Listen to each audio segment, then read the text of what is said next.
Today's lesson focuses on finding sums and differences of real numbers. It goes along with the same standard that we've been working on. We're wanting to be able eventually to explain why the sum or product of two rational numbers is rational, and that the sum of a rational number and irrational number is going to be irrational. Okay, so we're going to start off pretty basic, just looking at a number line here. I want to add 3 plus 5. So I'm just going to start here at 3 on my number line. Go ahead and fill it in. Okay, so if I'm here at 3 and I go up in the positive direction, 1, 2, 3, 4, 5 units, I land at 8, which of course we all know 3 plus 5 is 8. That's pretty basic. We've learned that a long time ago. But let's think about what we did there. We started at positive 3 and we increased by positive 5. Even though we don't write plus a positive 5, we know if there's not a sign there that it's positive. So on this next problem, I want to start out at 3. And this time I want to go in the negative 5 direction. So it says I'm adding a negative 5. Well, negative tells me I need to go back down the number line. So I'm going to go 1, 2, 3, 4, 5 units down, leaving me at negative 2. Okay, if I'm at negative 3, starting at negative 3, and I'm going to increase in the positive direction by 5 units.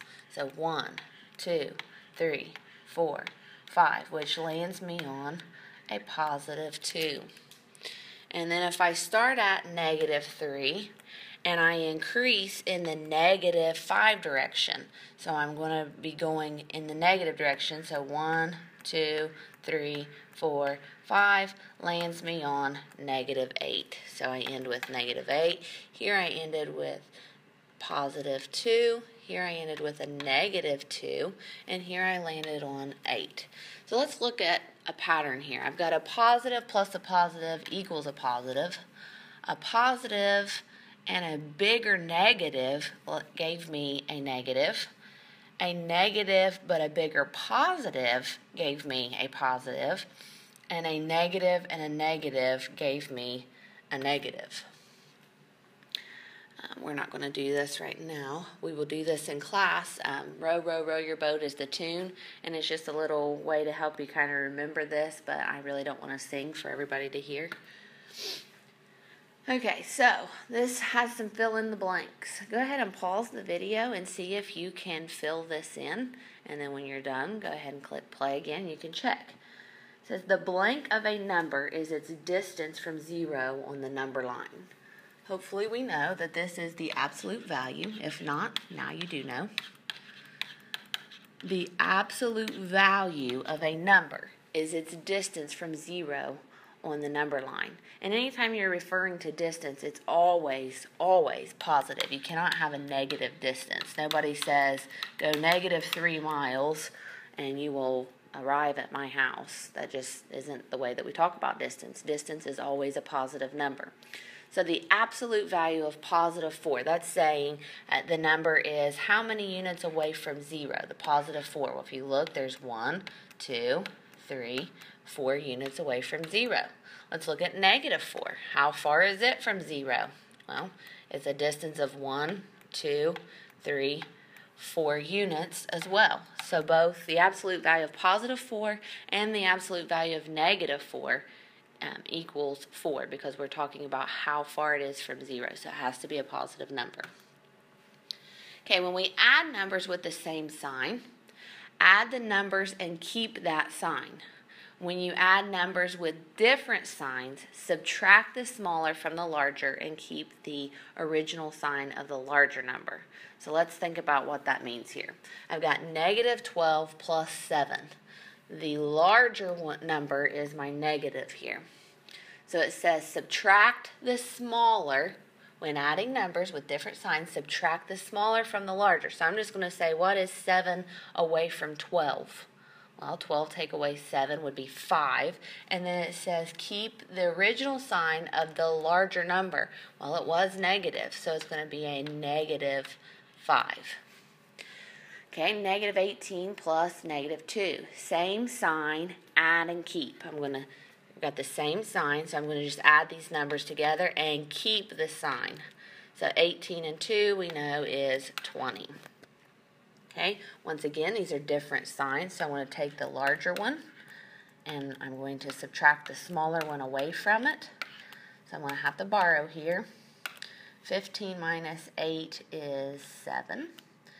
8 minus 4 is 4. So I've got 4.7. Then it says to keep the sign of the larger number. So the larger number was positive, so it's going to be a positive 4.7. I'm going to erase that little mark that shouldn't be there.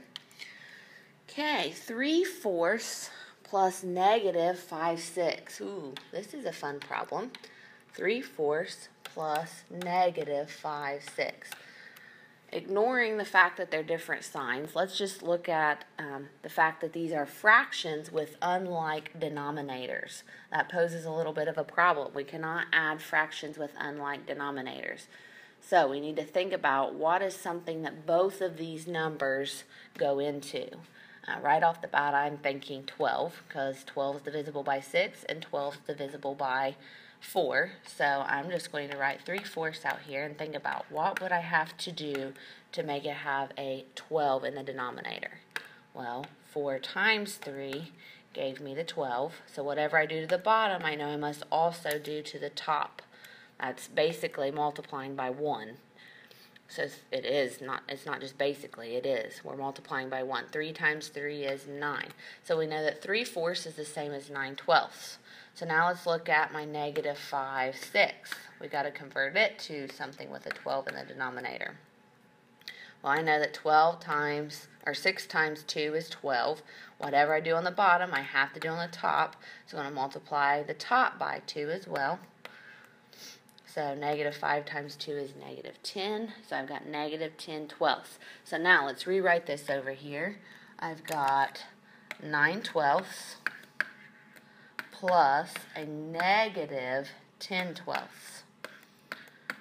Same sign, add and keep. Well, these aren't the same sign, they're different signs. So different signs, I subtract, keep the sign of the larger number, then it will be exact. So 10 take away 9, I know is 1. So I've got 1/12. Keep the denominator the same. It says keep the sign of the larger number, then it will be exact. The larger of the two is negative, so it is a negative 1/12 is my answer. Okay, talking about opposites. We talked about this a little bit when we were looking at the real numbers and rational and irrational. Opposites are the same distance away from 0. So example, if I'm here at 0 and I'm looking at 1, the opposite of 1 would be on the other side of 0, 1 unit, so it would be negative 1. The opposite of 6, well, from 0 to 6, there's 6 units, so I'm going to go in the opposite direction 6 units, and I land down here at negative 6. So the opposite of 6 is negative 6. The inverse property of addition tells us that for every number a, there is an additive inverse negative a, such that a plus negative a equals 0.